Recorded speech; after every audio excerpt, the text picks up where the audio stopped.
For every B-17 shot down, American workers produced 2 more. Overwhelm the enemy. Overwhelm them with machines and manpower. By 1943, 10 million Americans have been drafted.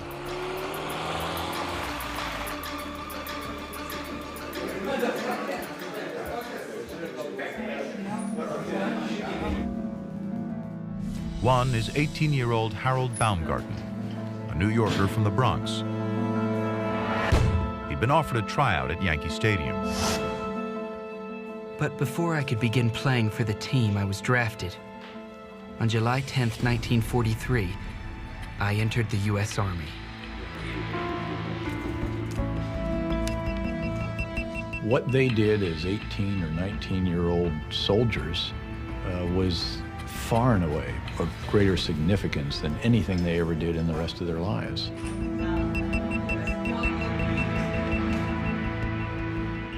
William Dabney convinces his grandmother to let him sign up at the age of 17. I just wanted to follow my buddies. During our Revolutionary War, 1/6 of all of George Washington's soldiers were black men. And every time in the course of our first couple of 100 years that we had a conflict and we called upon all citizens, black citizens as well, to serve, blacks stepped forward. Despite the struggles of war, old prejudices remain. Platoons are segregated. The Army played a significant role because in many ways the Army was the first place that blacks and whites began to have to stand together and represent the same idea, even though they were in segregated barracks. World War II changed the entire world, but it certainly transformed the black American psyche in a way that led to and made possible the civil rights movement of the 50s and the 60s. William Dabney volunteers for the exciting-sounding Special Service.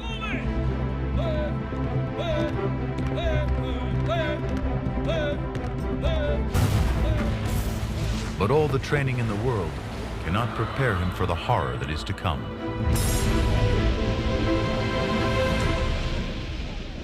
June 1944. Southern England becomes a massive army camp of 3 million Allied troops. Over 1.5 million tons of equipment are shipped and flown from America. The goal is to retake Europe from the Germans. General Dwight D. Eisenhower takes command of the biggest amphibious military operation in history, codenamed Operation Overlord. To the world, the Normandy landings are simply known as D-Day. Every material factor of war is catered for. The Medical Corps alone stockpiles tens of thousands of tons of medical supplies, bandages, morphine, surgical instruments, bedpans, oxygen tents, and X-ray machines. There are prosthetic limbs and even eyeballs in 5 sizes and 4 colors. By 1944, an American combatant could draw on 4 tons of supplies versus a Japanese combatant who had just 2 pounds. No one had ever produced so much in such a short time. And this is what really shocked both the Japanese and the Germans. Blood is so crucial, the U.S. develops a system of blood banks on an industrial scale. In the 6 months leading up to D-Day, Americans donate a pint of blood every 2 seconds. The blood is turned into plasma so it can be used on the battlefield. It is bottled, put in ice, and packed in cans. But all these supplies are useless without men prepared to die. D-Day is coming. June 5th, 1944.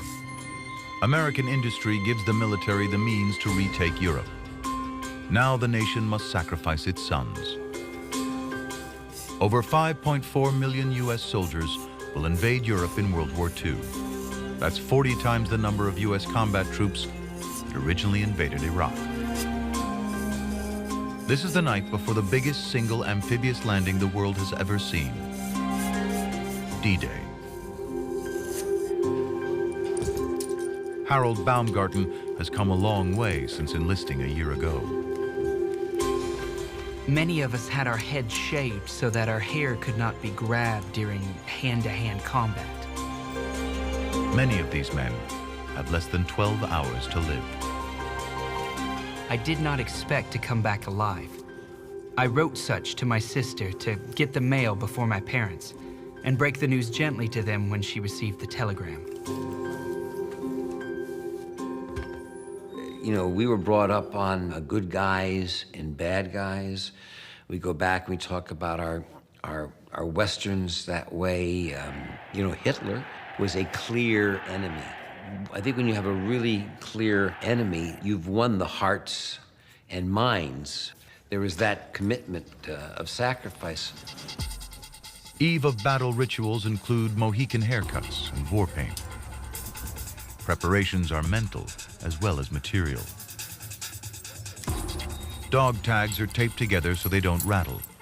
Stealth can mean you live or die. One officer tells his men what they can expect. Look to the right of you. Look to the left of you. There's only going to be one of you left after the first week. William Dabney now knows what his special service mission is. He has to drag a barrage balloon ashore while under heavy fire. It's a tactic designed to block German aircraft from strafing Allied troops. His chances are slim, yet he is determined to survive. I will return. I will come back to the USA. I'm not looking forward to getting shot or killed. I'm looking forward to going home.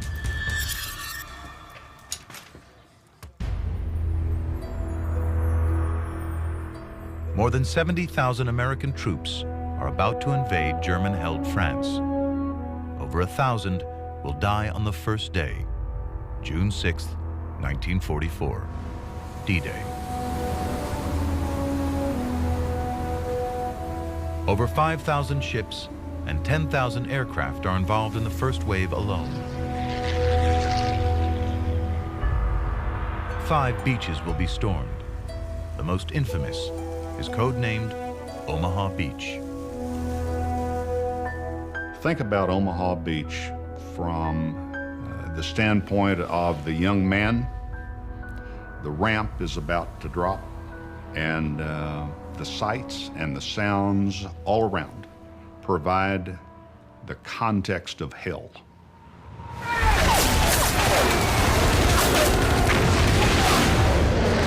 The first troops on Omaha Beach meet ferocious German resistance.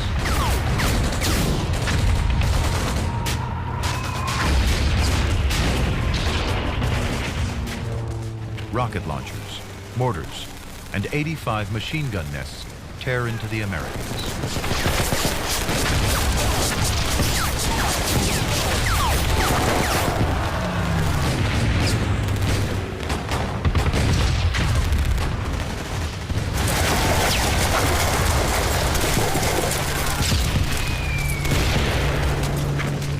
There were meant to be 32 tanks with them, but 27 sink. The men are left with virtually no cover on the beach.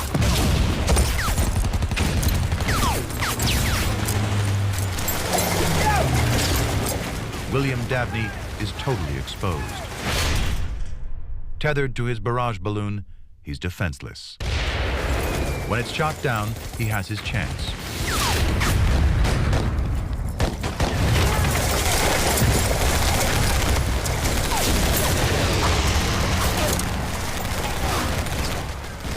Like every other soldier on Omaha Beach, black or white, Dabney's mission now is to survive. There wasn't any segregation there.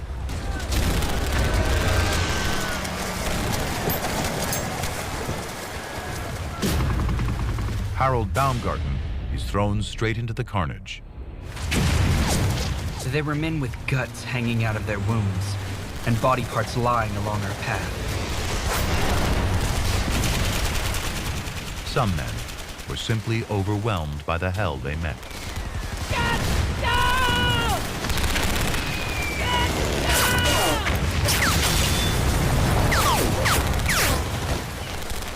By 9 a.m., almost 5,000 men are ashore. There are more than 2,000 U.S. casualties on Omaha Beach alone.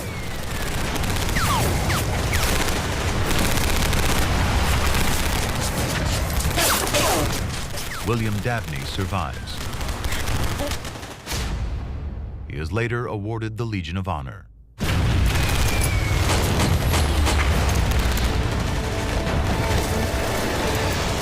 Operation Overlord is a logistical miracle, but the cost is staggering. Nearly 126,000 Americans are killed, wounded, or go missing during the Battle of Normandy.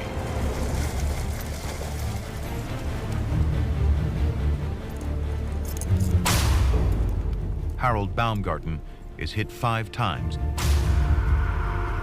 After losing blood for over 30 hours, Baumgarten is brought back from the dead by a plasma transfusion, then injections of penicillin and morphine, the very supplies America has mass-produced to keep its men alive.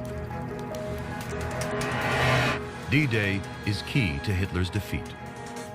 Within a month, the Allies have landed more than 877,000 troops, 112,000 vehicles, and 573,000 tons of supplies. U.S. bombing destroys German oil reserves and transportation. American machinery and men powers the drive to Berlin and victory in Europe. But men are still dying fighting the Japanese. America turns to technology once again. A weapon to end the war. A weapon to change the world.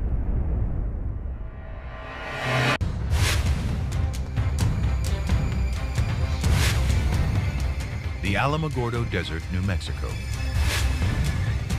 July 16, 1945, 5:27 a.m. In 3 minutes, American technology will change the world forever. Robert Oppenheimer, the theoretical physicist who loves poetry as much as science.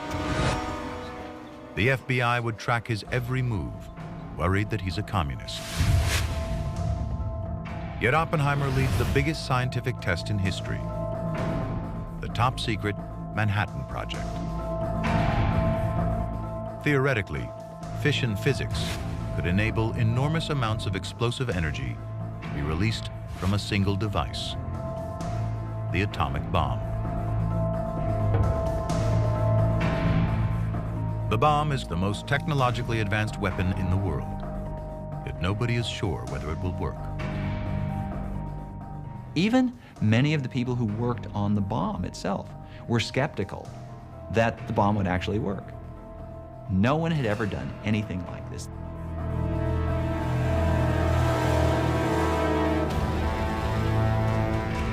The use of bombing escalates on all sides in World War II, so that whole cities of civilians are being hit.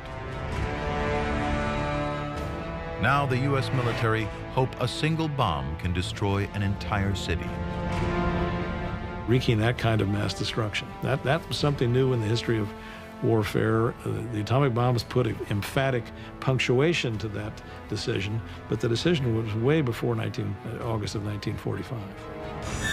If this test works, there are more atomic bombs to use on the Japanese in hopes of ending the war. 29. Deputy Commanding General of the Manhattan Project, Thomas Farrell, watches Oppenheimer. Dr. Oppenheimer grew tenser as the last seconds ticked off. He scarcely breathed. He stared directly ahead. 11, 10, 9, 8, 7, 6, 5, 4, 3, 2, 1.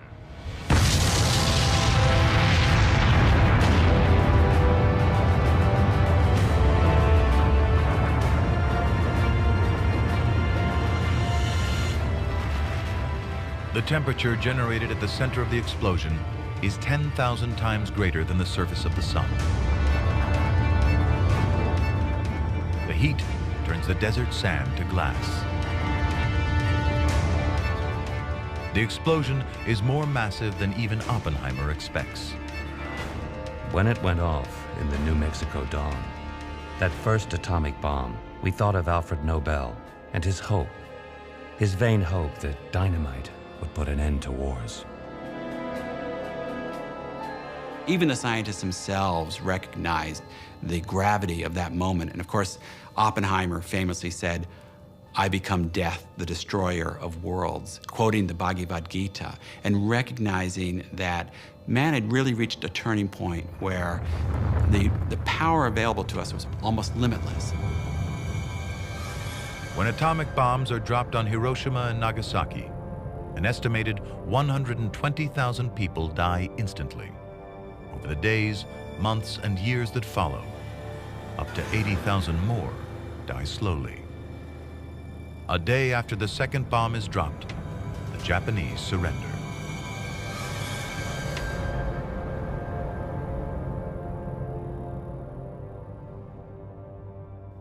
America's technical innovation is decisive in winning the bloodiest war in history.